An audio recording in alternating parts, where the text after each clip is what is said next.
1937, Disney released the first animated feature film, Snow White and the Seven Dwarfs. The tale of the princess and her wicked queen stepmother took the world by storm. Snow White soon became the highest-grossing sound film of all time, and the animated classic earned Walt Disney an honorary Oscar. Generations of children and adults alike have sang their hearts out to Hi-ho, it's home from Earth we go. Until now. 86 years later, history has been corrected, the past erased. Snow White is no longer white, and the dwarfs are no longer dwarfs. The titular princess is now played by Latin actress Rachel Zegler of West Side Story fame. She had these important words to say about the film.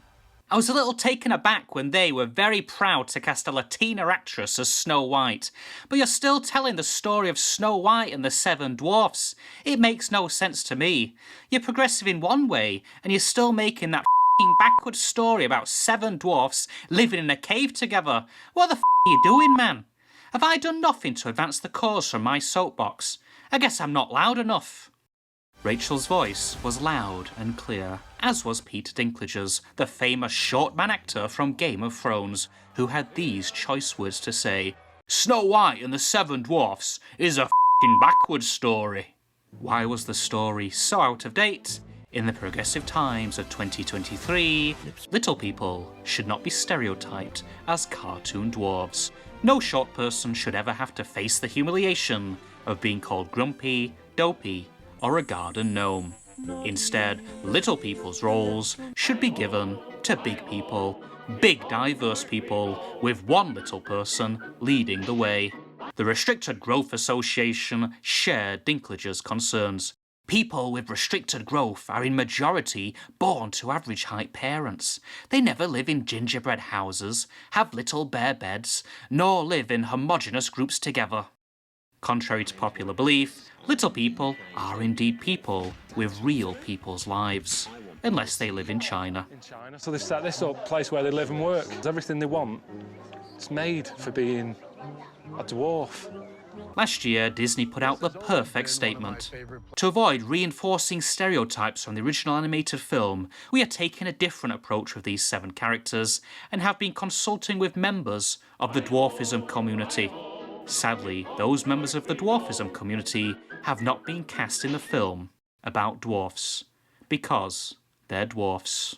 Not all little people are in agreement with Little Lannister. Journalist Cara Reedy says, "He's no dwarf hero. It's appropriate that Peter spoke his truth about how he feels, but I don't feel that it's appropriate that he is including the entire dwarfism community." Now that Peter has ruled dwarves out of playing dwarfs, how about Oompa Loompas? I will have you know that I am a perfectly respectable size. Let's hope the new Ahsoka series features Ewoks. What about the traditional story of Snow White falling in love with a handsome prince? Gone. No longer suitable for modern audiences. Leading actress Rachel says, "Our version is a refreshing story about a young woman who has a function beyond 'someday my prince will come.'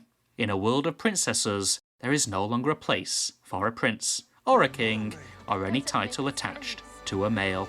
It is said the new Snow White will no longer dream of marriage, but dream of becoming a great leader. Snow White is the Snow Queen, with a feminist dream and a diverse agenda. 86 years ago, she sang with the birds, took care of the dwarfs, and fought an evil stepmother. In the remake, she will fight misogyny, lead an army, and cut short the little people. The remake is Snow White and the seven diverse big people. Make that 6. After the smash hit successes of Peter Pan and Wendy, The Little Mermaid, and Indiana Jones 5, one can only wonder how much money the new Snow White will rake in at the box office. The blundering fool.